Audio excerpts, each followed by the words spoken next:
রাসূলুল্লাহ সাল্লাল্লাহু আলাইহি ওয়াসাল্লাম বলেছেন, যখন আমার উম্মত এই 15টা পাপে লিপ্ত হবে, এই 15টা পাপে লিপ্ত হবে, তখন তাদের উপর আল্লাহর পক্ষ থেকে আযাব এবং গজব আসতে শুরু করবে। হাদিস আসলে অনেক আছে, কিন্তু সবগুলো বলার সময় থাকবে না। আমি মূল কয়েকটা বলছি, এগুলোর মধ্যে সব পড়ে যাবে ইনশাআল্লাহ। যখন আমার উম্মত এই 15টা কাজ করবে, তখন তাদের উপরে আল্লাহর পক্ষ থেকে আযাব এবং গজব অবধারিত আসবে। এক নাম্বার পাপ যখন এই উম্মতের মানুষ করবে, যখন তারা গনিমতের মালকে ব্যক্তিগত সম্পদ মনে করবে। গনিমতের মাল বোঝেন? রাষ্ট্রীয় সম্পদ, পাবলিক প্রপার্টি, এটাকে যখন মানুষ ব্যক্তিগত সম্পদ মনে করে ব্যবহার করা শুরু করবে। এটা কি মিল পাওয়া যায়? আচ্ছা। 2 নাম্বার, যখন কারো কাছে আমানত রাখা হবে, আমানত, এবং সে এটাকে ব্যক্তিগত সম্পদ মনে করবে। বুঝতে পারছেন? আমানত রেখেছে, এটার খেয়ানত না করাটাই কর্তব্য, কিন্তু এটাকে যখন ব্যক্তিগত সম্পদের মতো মানুষ ইউজ করবে, শেষ করে ফেলবে, নষ্ট করে ফেলবে, তখন আল্লাহর আযাব আসবে।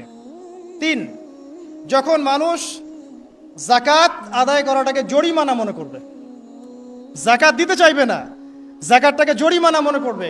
কি সমস্যা, কি বার্ডেন, যাকাত আবার দেওয়া লাগে কেন? আমরা তো ট্যাক্স দেই। যাকাতকে মানুষ জরিমানা মনে করবে। একটু চিন্তা করে দেখবেন যে বাংলাদেশে কত পার্সেন্ট মুসলিম নামাজ পড়ে আর কত পার্সেন্ট মুসলিম যাকাত দেয়। শুধু যাকাতের টাকাগুলো যদি আমরা একত্রিত করতে পারতাম, বড় বড় মেগা প্রজেক্ট করা সম্ভব ছিল। অনেক বড় বড় প্রজেক্ট করা সম্ভব ছিল অনলি যাকাতের টাকা দিয়ে। আর যাকাতের টাকা এক বছরে শেষ হয়ে যায় না, পরের বছর আবার ঘুরে আসবে। ঠিক আছে, ইসলামিক ইকোনমিক্সের বেইজই হলো যাকাত। এটা নিয়ে আমরা ইনশাল্লাহ আরেকদিন কথা বলব।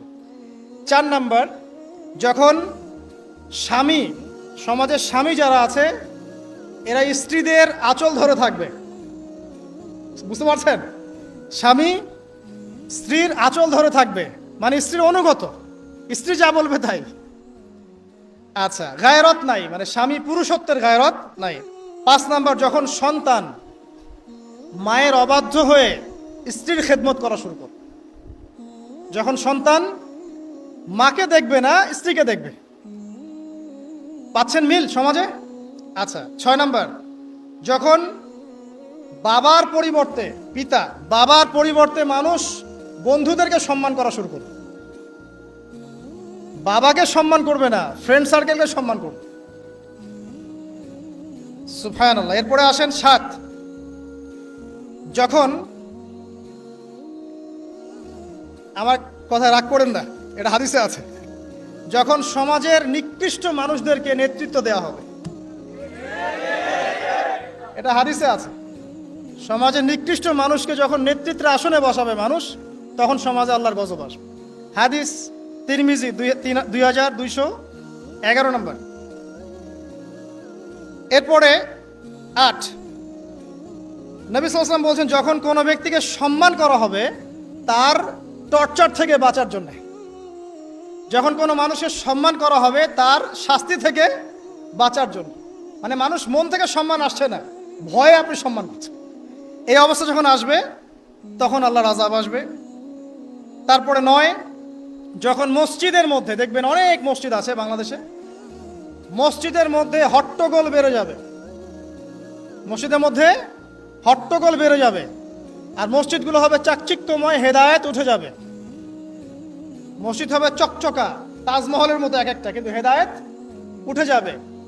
মসজিদে হট্টগোল বেড়ে যাবে। 11, যখন পুরুষেরা রেশমি কাপড় পরবে, পুরুষেরা সিল্কের রেশমি কাপড় পরবে। পুরুষের জন্য স্বর্ণ আর রেশমি কাপড় পরা হারাম। তো এখন পুরুষের অনেকে স্বর্ণ পরে, রেশমি কাপড়ও পরে, এটা মহিলাদের জন্য জায়েজ। এরপরে 12, যখন প্রকাশ্যে মদ্যপান করা হবে। আর মদ্যপানের মধ্যে ভাই সিগারেটও পড়ে, আপনার গাঁজা, ইয়াবা সবই পড়ে। যারা প্রশাসনে আছে, আমাদের এখানে অনেক ভাই প্রশাসনে আছে, তারা জানে যে মাদকদ্রব্য নিয়ন্ত্রণ করতে তাদেরকে কত হ্যাসেল পোহাতে হয়। আর এমন এমন কেস আসে যে মানুষ আপনি কল্পনা করতে পারবেন না। যে আমি একবার বলেছিলাম যে এমন একটা যুগে আমরা বাস করছি যে এমন পাপ মানুষ করছে এখন, যা না কোনো চোখ দেখেছে, না কোনো কান শুনেছে, না কোনো মন কল্পনা করেছে। এমন পাপ করছে মানুষ।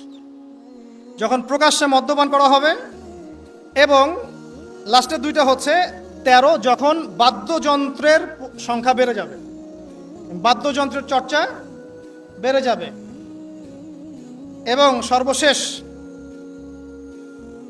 যখন গায়িকাদেরকে সম্মান করা হবে, এবং উম্মতের শেষের দিকের লোকেরা, মানে আমরা উম্মতের প্রথম দিকের লোকদেরকে গালিগালাজ করবে। বুঝতে পারলেন?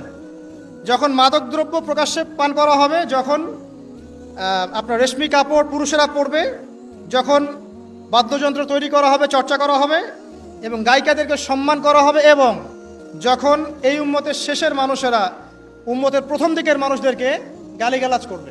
সাহাবীরা কি জানতো? আয়েশা রাদিয়াল্লাহু আনহা চরিত্র অমুক ছিল, এই ছিল, সেই ছিল, ইত্যাদি। নাউযুবিল্লাহ। এই কথাগুলো এখন আসে না? এই হাদিসে যে 15টা পয়েন্ট আছে, আমি বেশি হাদিস আনি নাই, আমি নিজে পড়েছি সবগুলোই, কিন্তু আনিনি বেশি হাদিস, এতগুলো বলার সময় নাই। এই একটা হাদিস কি যথেষ্ট না? হাদিসের রাবি আলী রাদিয়াল্লাহু আনহু তিনি বলছেন, যখন এই আমলগুলো সমাজে বেশি বেশি চালু হয়ে যাবে, তখন কি হবে? নবী সাল্লাল্লাহু আলাইহি ওয়াসাল্লাম বলছেন যে তখন জমিনের মধ্যে আল্লাহর পক্ষ থেকে গজব আসবে। কি কি? 1 নাম্বার, প্রবল ঘূর্ণিঝড়, জলোচ্ছ্বাস। 2, আগুনও বর্ষণ হতে পারে, হাদিসে আসছে। 3, ভূমিকম্প হবে বেশি বেশি। 4, মানুষের আকৃতি পরিবর্তন হয়ে যাবে, মানুষের আকৃতি পরিবর্তন হয়ে যাবে। এই হাদিসটা আমি আপনাদের জন্য এনেছিলাম। এরপরে আসেন, আরেকটা হাদিস আছে, এইটাতে যাওয়ার আগে আমি কোরআনের একটা আয়াতে যাচ্ছি। সূরা রুমের 41 নম্বর আয়াত। আল্লাহ পাক এই আয়াতে বলছেন আযাব নাজিল হওয়ার একটা কারণ, যাহারাল ফাসাদু ফিল বাররি ওয়াল বাহরি বিমা কাসাবাত আইদিন নাস, এটা একটা কারণ। জলে এবং স্থলে যত বিপর্যয় ছড়িয়ে পড়েছে, এগুলো মানুষের হাতের কামাই। তার মানে যত ফাসাদ ছড়াবে সবকিছুই আল্লাহর পক্ষ থেকে নয়, এখানে মানুষেরও হাতের কামাই থাকবে। এখন আপনি দেখেন, পরিবেশ দূষণ করছে কারা? মানুষ। বনভূমি উজাড় করছে কারা? মানুষ। এই যে কার্বন মনোক্সাইডের পরিমাণ বাড়ছে বাতাসে, এগুলো কারা বাড়াচ্ছে? জিন, মানুষ। অর্থনীতির মধ্যে ফাসাদ কে করছে? সুদের মধ্য দিয়ে অর্থনৈতিক সিস্টেমে ফাসাদ কে ডেকে এনেছে? মানুষ। যাকাত বন্ধ করছি কারা? আমরা, তাই নয় কি? আপনি দেখেন সোশ্যালি যে সমস্যাগুলো হচ্ছে, এই যে জমি নিয়ে সমস্যা, আত্মীয়তার বন্ধন নিয়ে সমস্যা, টাকা পয়সার সমস্যা, পদের লড়াই, ক্ষমতার লড়াই, কারা করছে এগুলা? জিন, শয়তান, মানুষ। এটা হচ্ছে কোরআনের এই আয়াতের ব্যাখ্যা, যে জলে এবং স্থলে যত বিপর্যয়, এগুলো মানুষের হাতের কামাই। তার মানে মানুষেরও এখানে প্রচণ্ড রকম দোষ আছে।